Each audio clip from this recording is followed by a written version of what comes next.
games, no matter where you go, no matter where you turn. If you're an indie dev, a comic enthusiast, or an artist just trying to start out going to conventions and earning some money, looks like you're not gonna get what you want. But before we dive right into the topics today, welcome back, ladies and gentlemen and ladies. My name is TJAZZ of TJAZZ Art and Comics, and welcome back to Thursday Night News. And ladies and gentlemen, like I said last night, censorship and debanking is not resting. And yet this poor soul is just another victim. So shout out to Frenier. She is the game developer of this game, and this was posted not too long ago. Steam sales revenue rejected by bank. Due to the urgent response to the above issue, we spent about a month on it, but it still has not been resolved. As for Us Fake Marriage, the release will be postponed by 2 months. So it was supposed to come out sometime this month. They announced it back in October, and this is what they explained happened. Recently, in connection with the buzz around money laundering and screening of overseas repayments, Shia Bank requested submission of documents, which I did submit. The bank determined that we were sales of adult content and refused to handle it. Even after the publisher transferred, excluding the adult content portion via Japan Post Bank, it went through screening, document submission, refusal. I don't understand what is the meaning of this. Then they continue right here. Open another bank. Deposits from publishers, small amounts not bearing, rejected right here. Currently, not only are sales not coming in, but even when new works are released, sales are not coming in, creating this situation. So we are addressing as a top priority. What shall we do? What shall we do? You gotta fight harder. I feel bad for this other game dev. I mean, so many Japanese in particular content indie games are just not being able to be processed, not being able to basically be developed, and everything is halted. A lot of people probably anticipated this game, and maybe this person was working on this game for a very long time. Who knows?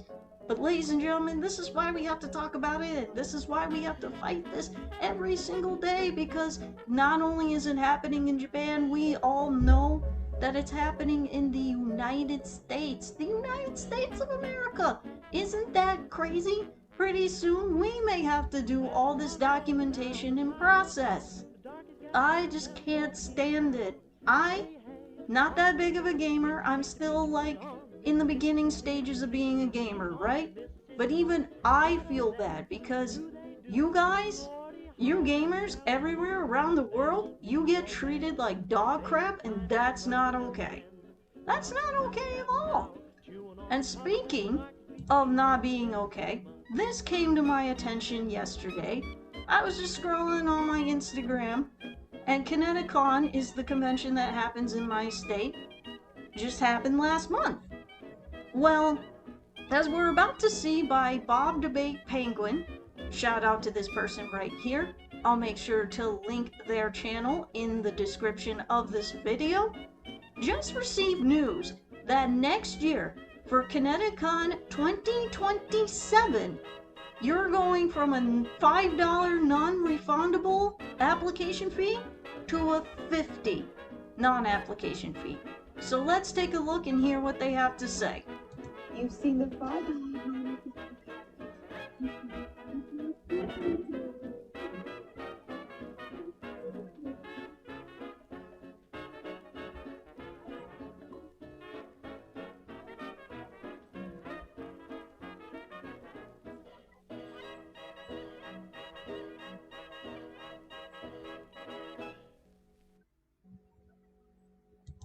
I don't, because at this same convention, there was still a lot of AI artists, okay? So I don't understand this at all. And pretty soon, since it's the lovely state of Connecticut, it will turn into a tax fee. You watch.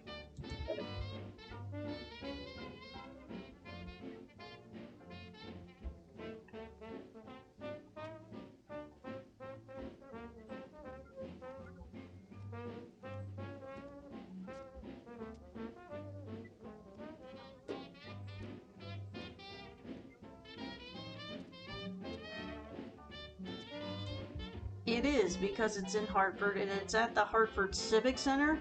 I have been there a few times, but in recent years, it's just not been that fun.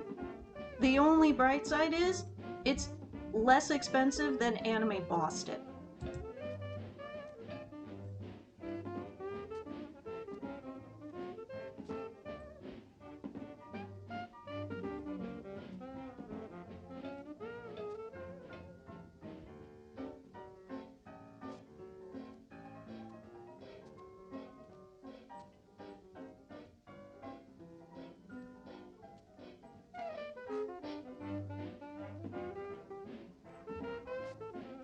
And you shouldn't, because this is really all about money, because our state is the third highest tax state. We're not that far behind Hawaii and California.